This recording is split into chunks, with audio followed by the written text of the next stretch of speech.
আসসালামু আলাইকুম। বিডি ফায়ারফ্লাইয়ের পক্ষ থেকে সকলকে শুভেচ্ছা ও অভিনন্দন। আশা করি সকলে ভালো আছেন এবং সুস্থ আছেন। আজকে আমরা একটি অতি প্রয়োজনীয় বিষয় নিয়ে হাজির হয়েছি।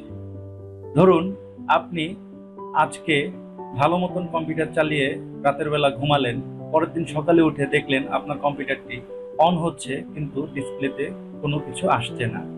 এই অবস্থায় আপনি প্রাথমিকভাবে কি করতে পারেন এই বিষয়ে আজকে আলোচনা করব। তো চলুন কথা না বাড়িয়ে আমরা মূল ভিডিওতে যাই।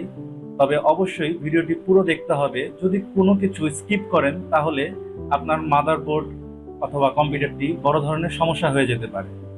তাই ধৈর্য ধরে পুরো ভিডিওটির সাথেই থাকবেন। আমাদের কাছে ঢাকার বাইরে থেকে প্রচুর পরিমাণে কম্পিউটার সার্ভিসিংয়ে আসে, অথবা আমরা যে কম্পিউটারগুলো সেল করেছি ওই কম্পিউটারগুলো ঢাকার বাইরে থেকে আমরা ফোনে বলে দিই যেভাবে পাঠাতে সেভাবে পাঠায়। তো সেগুলোর মধ্যেই একটা কম্পিউটার এসেছিল। সেই মাদারবোর্ডটি আমরা আমাদের যে বাসায় স্টুডিও আছে সেখানে নিয়ে এসেছি আপনাদেরকে এই সমস্যাটি কীভাবে আমরা সমাধান করেছি সেটা দেখানোর জন্য। বাসায় আপনি নিজেরাই খুবই সামান্য একটি জিনিস, এটি দেখে বেশিরভাগ সমস্যায় আপনারা সমাধান করতে পারবেন। বিশেষ করে যে কম্পিউটারগুলো অন হচ্ছে কিন্তু ডিসপ্লে আসছে না, সবচেয়ে কমন যে সমস্যাটি থাকে এই কারণেই হয়। তো চলুন আমরা যে মাদারবোর্ডটি এসেছিল আমরা সেটি দেখি। তো এটি ঢাকার বাইরে থেকে আমাদেরকে একজন পাঠিয়েছে। তো ওনার কম্পিউটার যেদিন চালিয়েছিল তারপরের দিন থেকে আর কম্পিউটার অন হচ্ছিল কিন্তু ডিসপ্লেতে কিছুই আসছিল না। তো আমরা ওনাকে ফোনে বুঝিয়ে বলার পরেও উনি সমস্যাটি সমাধান করতে পারেনি, কিন্তু আমরা এক চান্সেই সমস্যাটি সমাধান করেছি। দেখুন, এই যে কম্পিউটারের র্যাম, এই র্যামটি এই যে দুই পাশে ঘাট আছে, এই ঘাটগুলো এভাবে করে চাপ দিলে র্যামটি উপরের দিকে উঠে আসবে। উঠে আসার পরে অবশ্যই আপনাকে মনে রাখতে হবে র্যামের মধ্যে যে এই যে ইউ একটা কাটা আছে, এই কাটাটি অবশ্যই এখানে র্যাম স্লটের মধ্যেও ইউ কাটা আছে, এই কাটাটির সাথে মিলিয়ে আবার আপনাকে লাগাতে হবে। এই বিষয়টি আপনি যদি ভুলে যান তাহলে আপনি সমস্যায় পড়বেন। তো এই বিষয়টি খুবই ইম্পর্টেন্ট।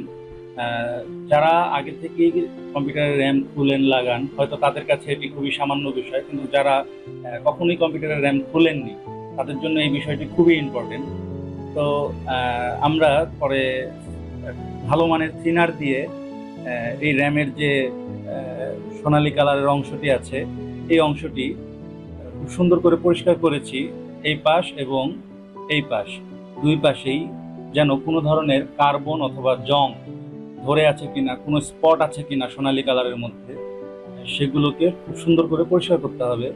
তবে পরিষ্কার করার সময় অবশ্যই আপনাকে খেয়াল রাখতে হবে এই র্যামের মধ্যে খুবই ছোট ছোট কম্পোনেন্ট আছে, এই কম্পোনেন্টগুলো যেন উঠে না যায়। অনেকেই র্যাম পরিষ্কার করার সময় ছোট ছোট কম্পোনেন্ট একটা যদি মিসিং হয়ে যায়, উঠে যায় জোরে ডলা দেওয়ার কারণে, সেদিকেও আপনাকে মাথায় রাখতে হবে এই কম্পোনেন্টগুলো যেন উঠে না যায়।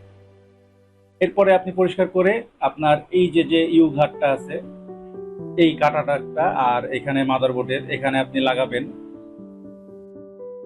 লাগিয়ে দুই পাশ থেকে মোটামুটি একটা শক্তি দিয়ে প্রেসার করলে দেখবেন যে দুই পাশ লক হয়ে গেছে। এবার আপনি কম্পিউটারটি আবার পুনরায় অন করবেন। অন করার পরে ইনশাল্লাহ বেশিরভাগ কম্পিউটারেই আবার ডিসপ্লে চলে আসবে।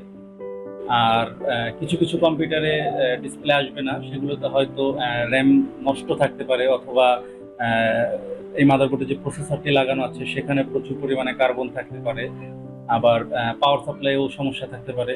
আর সর্বশেষ যে সমস্যাটি হয় সেটি হচ্ছে মাদারবোর্ডের সমস্যা থাকতে পারে। এই বিষয়ে আমরা আরো ডিটেলস ভিডিও নিয়ে আসবো খুব শীঘ্রই। আশা করি সকলে ভিডিওটি মনোযোগ দিয়ে দেখেছেন এবং অনেকেই উপকার পেয়েছেন। তবুও যারা আপনার কম্পিউটারের সমস্যাটি সমাধান করতে পারেননি তাদের জন্য বলে রাখছি যে সেম প্রবলেম পাওয়ার সাপ্লাইয়ের জন্য হতে পারে, আবার মাদারবোর্ডের জন্য হতে পারে। আবার অনেক সময় আমরা পেয়েছি যে প্রসেসরে প্রচুর পরিমাণে কার্বন জমে গেছে, এই জন্য সেম প্রবলেমটি হতে পারে। তো আমরা সেই বিষয়গুলো নিয়ে বিস্তারিত নেক্সট ভিডিওতে আসব। তো আজকে আমরা এই পর্যন্তই শেষ করছি। সকলে সুস্থ থাকবেন, ভালো থাকবেন। আল্লাহ হাফেজ।